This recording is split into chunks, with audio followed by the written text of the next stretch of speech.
Barangay Danasan is a rural area located within Danao City in the province of Cebu, Philippines. As of the 2020 census, it has a population of 1,442 residents. The barangay is situated at an elevation of about 505.2 meters above sea level, offering a cooler climate compared to the lowland areas. One of the notable attractions in Danasan is the Danasan Eco Adventure Park, which spans 133 hectares of natural landscapes.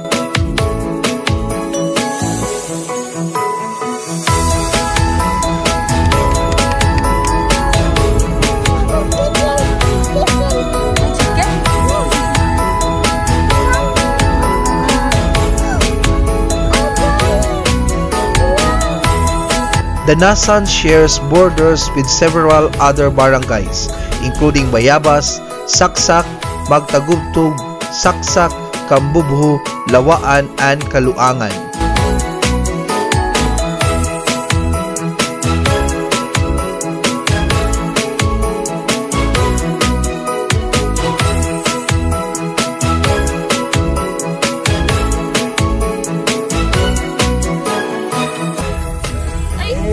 Malapit na tayo, guys. Malapit na. Yan. Danao City, where Danasan is located, is approximately 48 kilometers north of Cebu City with an estimated driving time of around 57 minutes under normal traffic conditions.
Thank you very much, Kuya Jay. Merry Christmas. Thank you very much, Kuya Jay. Thank you so much, Kuya Jay. Merry Christmas.